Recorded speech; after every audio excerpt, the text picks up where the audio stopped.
Então, vamos falar um pouquinho sobre a primeira lei de Mendel, né? O que diz a primeira lei de Mendel, né?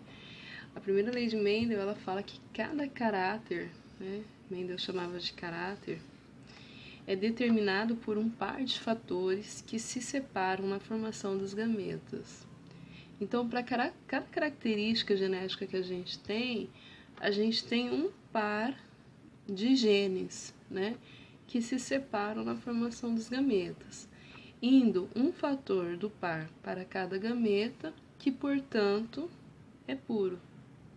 Né? Então, assim, cada gameta vai ser puro. Mas o que está querendo dizer isso? Vamos tentar entender isso um pouquinho melhor, né? Essa questão aqui do caráter, a gente pode fazer uma associação legal com a meiose, né? Por exemplo, se eu tenho uma célula aqui, e dentro dessa célula eu tenho um cromossomo, né, azão, e um outro cromossomo, azinho, né, na intérfase, essa célula ela vai se duplicar, esse DNA vai se duplicar. Desculpa, eu falei essa célula não, esse DNA vai se duplicar.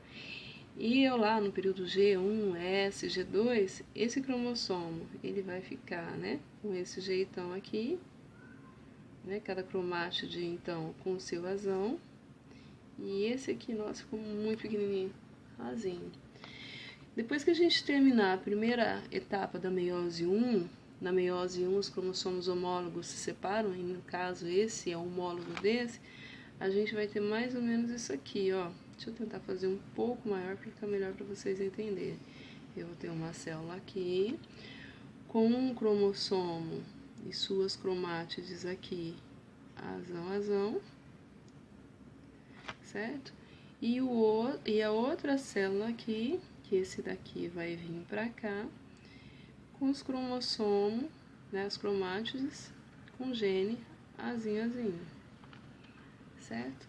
No segundo momento, então isso aqui seria o quê? Nossa meiose 1, certo? Meiose 1. Que é dividida em prófase 1, metáfase 1, anáfase 1, telófase 1. No segundo momento, o que a gente vai ter, então? Cada uma dessas células vão separar. Agora, em vez de separar os cromossomos homólogos, a gente vai separar quem? As cromátides irmãs. Então, para essa célula aqui, eu vou ter um cromossomo azão, com gene azão, né? Um cromossomo aqui também azão. Aqui, um cromossomo com gene azinho. E aqui, nossa, ficou feia, ficou muito maior, um outro cromossomo com gene azinho. Então, gente, o que aconteceu? De uma célula que eu tinha, eu formei 4, né? Depois, no processo de meiose, aqui considerando, então, é a meiose 2, né? A meiose 2. Então, de uma célula eu formei 4 células, né? E o meu par, a minha característica genética, ela foi separada de forma que eu sempre vou ter para cada gameta a mesma porcentagem no caso do indivíduo heterozigoto. Aqui eu vou ter 50% azão e aqui eu vou ter os outros 50% azinho. Então, se isso aqui fosse se diferenciar e dar origem aos espermatozoides, né? Esse espermatozoide teria o gene azão, esse espermatozoide também teria o gene azão, e esse espermatozoide azinho, e consequentemente esse daqui também azinho. Então, a relação da formação de gametas entre a meiose e a primeira lei de Mendel é essa separação que acontece, né? Esse momento que a gente vai ter aqui de uma célula que tem heterozigótica para um par de gene, ela se separa de forma que metade fica em cada uma das células, né? E por que a gente tem que estar sempre ligado nesse caso, né? Nesse tipo de coisa? Porque, por exemplo, assim, a gente tem lá o indivíduo, ele sempre vai ter metade da carga genética dele vai ser, por exemplo, do pai, e a outra metade da carga genética dele vai ser da mãe. Então a gente vai ter aquele caso aqui, se o indivíduo ele é azinho, por exemplo, e juntou com o óvulo da mãe, né? Faz de conta que isso aqui é um óvulo.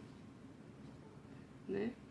Que é azão, o indivíduo vai ser o quê? Azãozinho, que vai dar o zigotinho depois que vai crescer e se desenvolver, tá bom? Então a gente tem que sempre pensar o quê? 50% da carga genética veio do pai, né? E o outro 50% da carga genética vai ser da mãe. Nós somos formados, nós temos 46 cromossomos, né? E é bem dividido isso daqui. 23 vão sempre vir do pai e 23 vão sempre vir da mãe, né? Pelo menos para a genética básica que a gente está vendo agora. Tá bom? A gente tem que fazer essa associação sempre, porque, por exemplo, se você pensa no síndrome de Down, é um cromossomo a mais. Síndrome de Turner é um cromossomo a menos. Síndrome de Klinefelter, então, um cromossomo a mais ou a menos, ele faz bastante diferença na formação desse ser humano.